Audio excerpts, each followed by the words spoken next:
Hello, hello. And here we are, day one with the Kerbal Space Program live stream. I am a absolute noob with Kerbal Space Program. For those of you that have played, you can see that I've barely completed the first set of missions. I'm just gonna try live streaming this, showing you what it looks like to try to get to the Mun. I don't know, is this orbit the Mun or get to the Mun? Establish an orbit around the Mun, which is the kind of moon equivalent in KSP. The hell? Just heard a bunch of noises. Okay, so without further ado, let's track that mission and try to get to Mun. We'll build some rockets, show you how I'm going about it. I have very limited understanding of orbital mechanics. I have successfully orbited the Earth, or I guess Kerbal, in the game once, so this is going to be an adventure for all of us. That's okay. So when it comes to creating a rocket, I suspect that we're going to need, I know we're going to need at least a two-stage rocket. And we can use the Kerbal trip planner to figure out what my delta V needs to be to get to the orbit of the Mun. We're going to make a one-way trip to the Mun. It will require roughly a delta V of 5,120, which I have not. Yeah, I barely made it into Kerbin low orbit, which was 3,400. So I have no idea what this is going to look like, how we're going to build this rocket. My intuition tells me that we're going to need two stages, and then on the first stage, some boosters. If you hear a noise in my background, that is Neptune, my cat. She really likes her scratchy toys. All right, let's build a rocket. First thing, we'll go to the favorites. We'll drop a pod. We will drop a parachute, which we will not need a parachute because we're just going to orbit the Mun, and then if the spacecraft dies, it dies. We can try. I mean, are we really saving on weight? How much is that? 0.1 T, and how much is this piece up here? So we'll add a parachute. No, why? It doesn't make sense. No parachute. We'll have a 400. Do we really want to only a 400? T400. What other engine or fuel tanks do we have? Yeah, we straight up just have enough locks, with the T400 being the largest. So we're going to throw two of those on to try and increase our delta V. We will then throw an engine, trying to find the engine that is the most efficient. So impact tolerant, what do we see here? The major difference between these engines is max, between this and this, for example, is max thrust. And there's the vacuum, there's the thrust in 1/8 atmosphere, and then the thrust in vacuum. And then the major difference between these two, I mean, there's not much. One is slightly larger, has a slightly smaller thrust. I'm not sure what ISP is in this instance. So ISP, Kerbal Space. What I'll do here.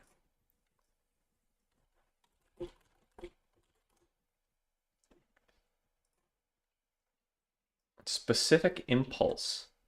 By multiplying this value with G0, it's possible to change the unit to only seconds. Click this open. Defines the efficiency of an engine. It is the thrust per the rate of fuel consumption. Okay. If an engine with a specific impulse is generating F in newtons of thrust, the fuel it burns is this. It's given as ISP, so force over ISP G0. So you could do a bunch of math here to calculate your delta V. But really what we need to know is that if the ISP is larger, the delta V will be larger. Roughly.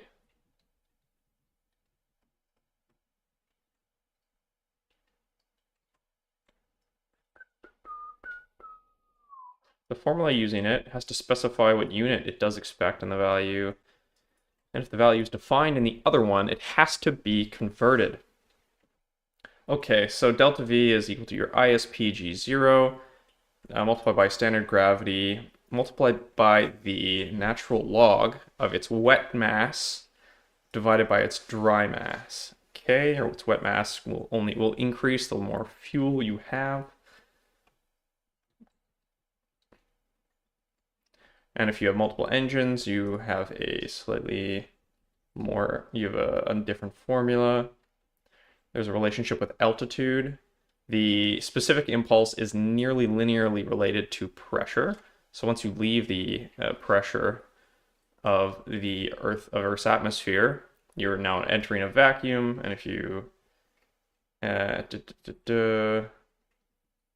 the impulse is related linearly related to pressure. So as pressure increases, so does your ISP. And the higher your ISP, the more efficient your engine is. Thrust per rate of fuel consumption. So if it's higher, you get more thrust per the same rate of fuel consumption, which is more efficient. But why would you be more efficient in Earth's atmosphere than you would be in vacuum? That doesn't make a lot of sense. Well, let's have a look at the game. So the ISP for the T30 Reliant is 260. So we have a slightly more higher ISP on the T45. We also have a slightly smaller thrust, which we don't need a lot of thrust once we're already in vacuum. So I'm going to use that engine for my second stage. And then going to look at what I was missing. Well, see, we could add a decoupler to the second stage, but I don't think that makes a lot of sense because again, this rocket's just going to end up orbiting the moon and probably crushing itself into the moon. It's crashing into the moon at some point.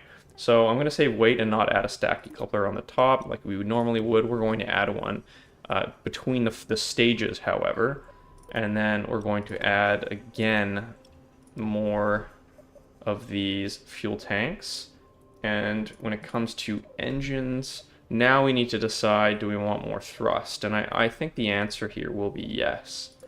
So I'm going to pick the T30 Reliant. Gives us slightly lower ISP, slightly more thrust. We'll see what our thrust to weight is by the end of this assembly. So, what are we at now? Let's look at the trip planner. We currently have 3,858 delta V. That's not good enough, so let's throw on some boosters.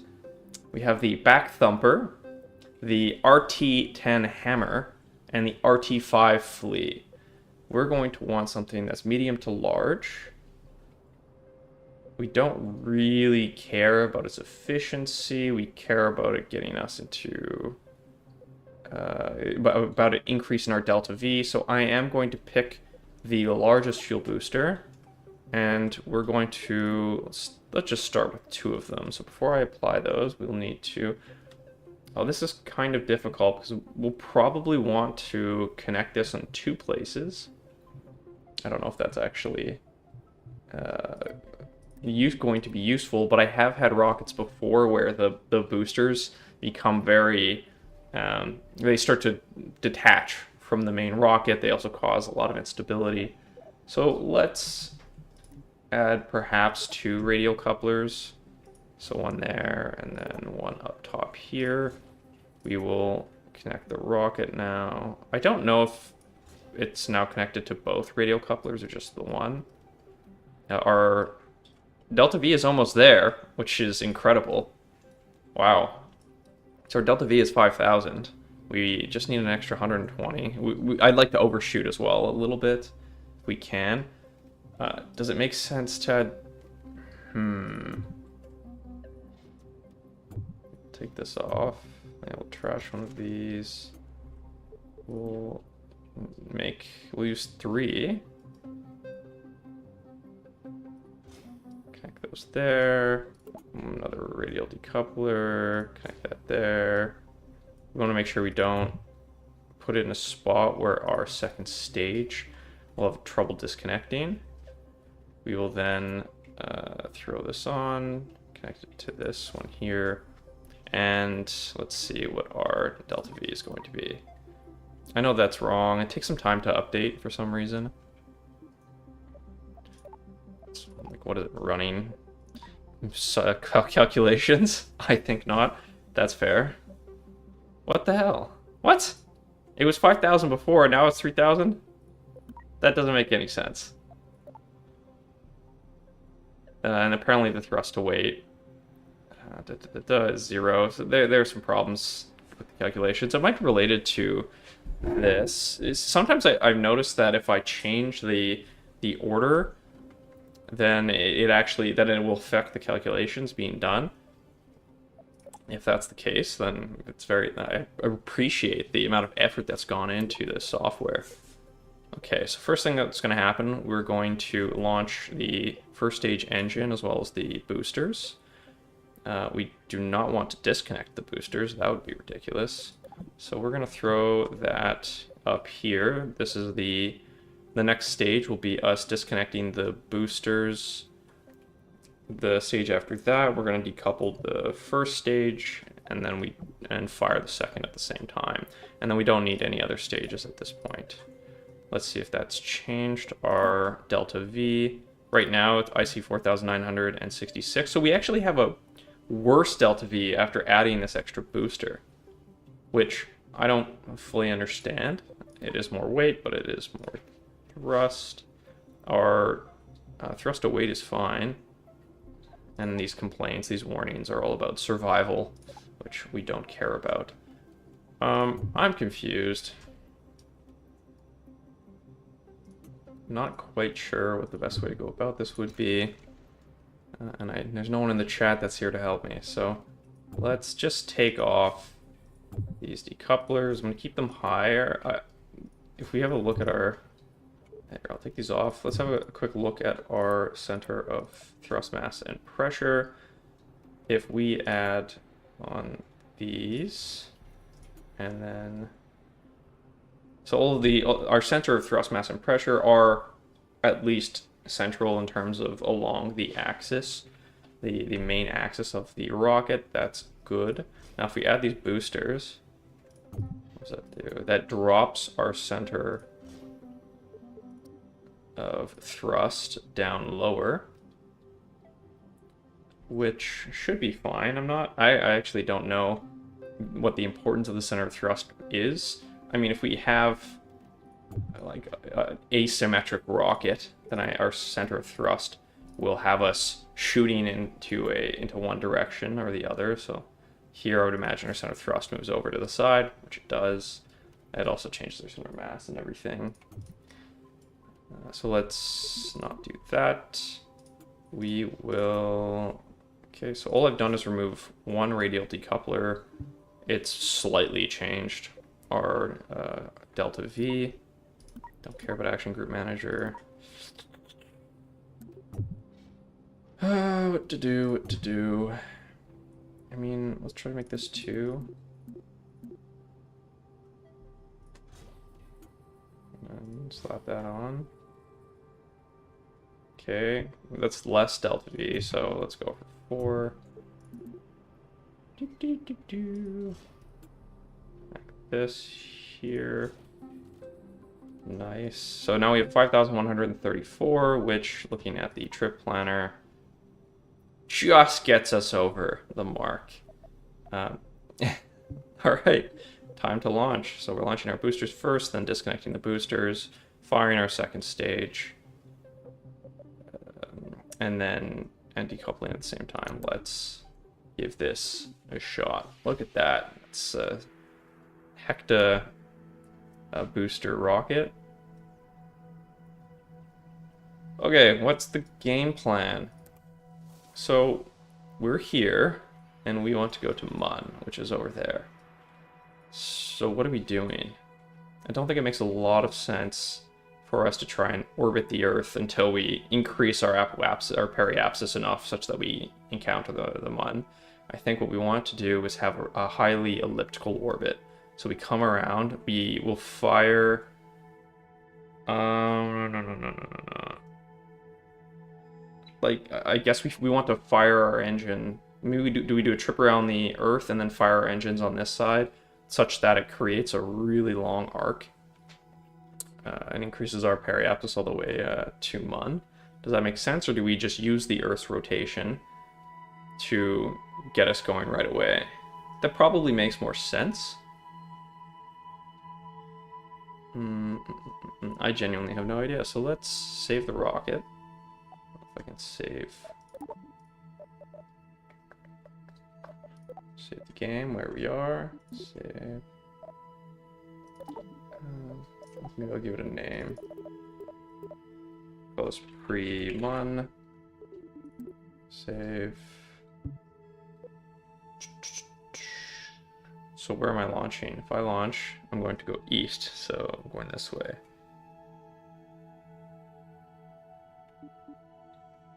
Mission tracker, inventory, whatever this is.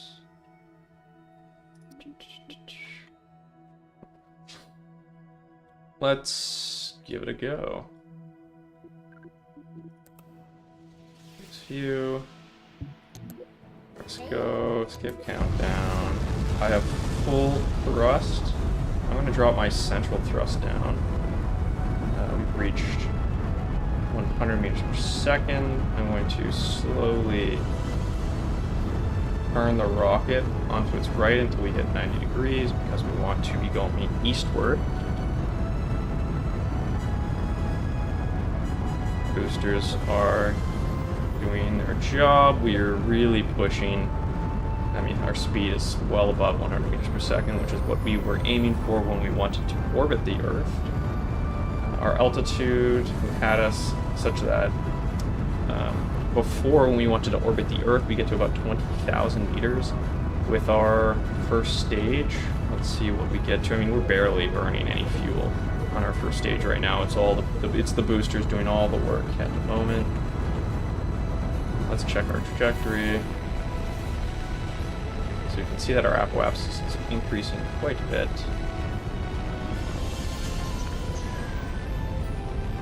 We're going very fast. The boosters are about to run out of juice, but we're going to drop those and let our first stage engine continue to push us. We're going very fast, 1,100 meters per second. That's good stuff.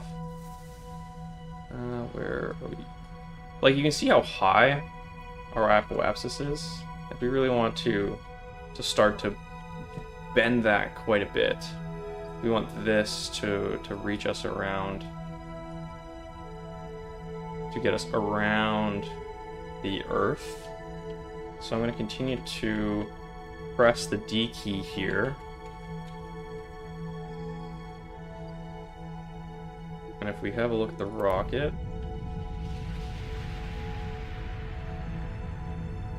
trying not to make this act too unstable.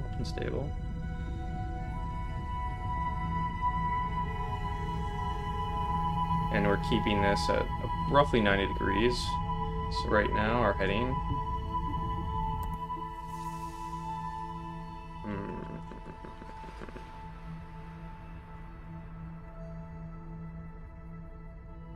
Like, I don't think there's any chance we're going to make the Mun right now.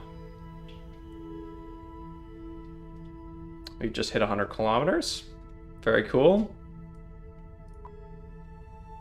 Perform experiments to earn. Okay, we can have experiments in low Earth orbit. We can perform an experiment. Not while the rockets are firing. If we were actually... if our engines were off, I would consider pulling Valentina Kerman out of our shuttle. Not the case at the moment, but we are going to run out of fuel for on our first stage pretty quickly. We're doing perfect with our 90-degree heading. Okay, so when we run out of fuel, what's the game plan?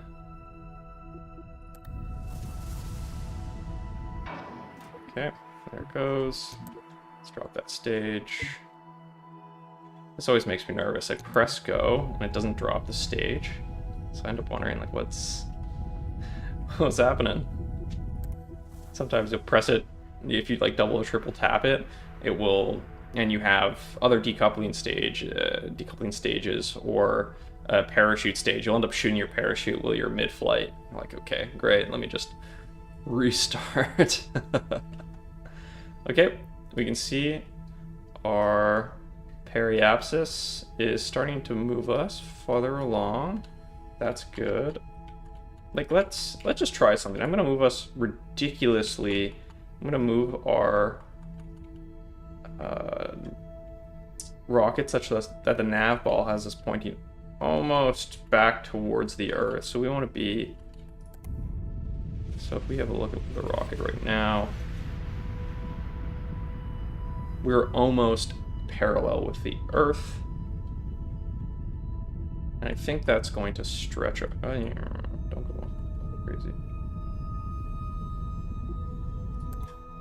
And I think that's going to stretch us out in such a manner that will get our periapsis into the right trajectory.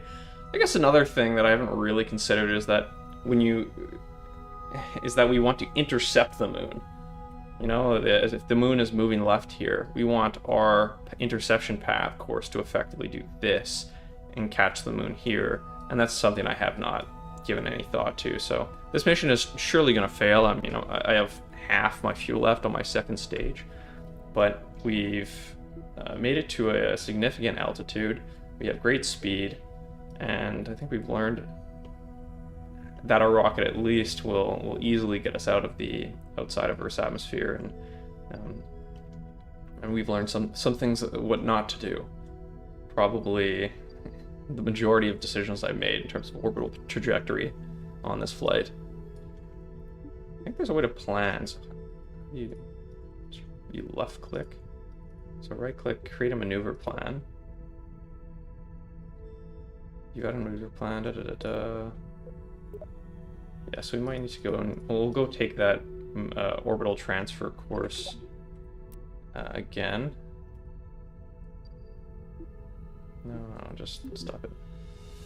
Yeah, so our periapsis is starting to push us onto the other side of Earth. You know, our rocket is currently under the influence of the Earth, and so we are not going to leave its orbit anytime soon.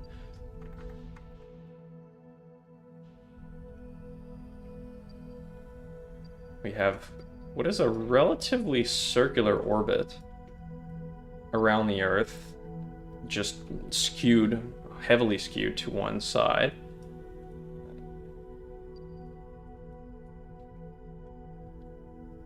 I'm surprised I can't right-click along. Okay. Go away. Alright, I'm just going to put us to max thrust, see what that does. See how that's extending our orbit quite a bit. I mean, there you go. So we have currently extended our orbit in such a way that we would actually, our trajectory in such a way that we would actually intercept the Mun's path. Now, is the Mun going left or going right? I'm not sure. If it's going left, then we have no hope. If it's going right, then it's possible we would be able to create a maneuver plan and enter Mun's orbit. I have, sweet lord, no idea how this would happen. Let's just warp to maneuver, see what happens. Whee! Yeah, so the Mun is going in the wrong direction. So we are now currently 11,338 kilometers from Earth, from Kerbal. We are at the point in time where we could potentially intercept the Mun, but it is not going to be the case. Let's have a look at our pod, see what we can see from its perspective. Let's It's 11:17. I need to go pretty soon. There's the sun. Beautiful. And there's the Earth. Look at that. That's us. Is that the Milky Way in the background? That was probably a really stupid comment. Might just be might just be the comets. What's that ring called?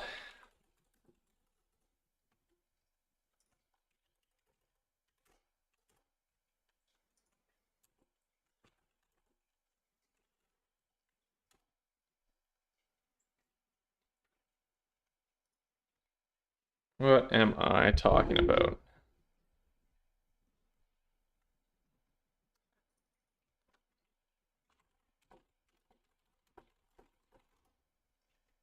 Just having a look at the ring of rocks around the sun. I've lost my mind here.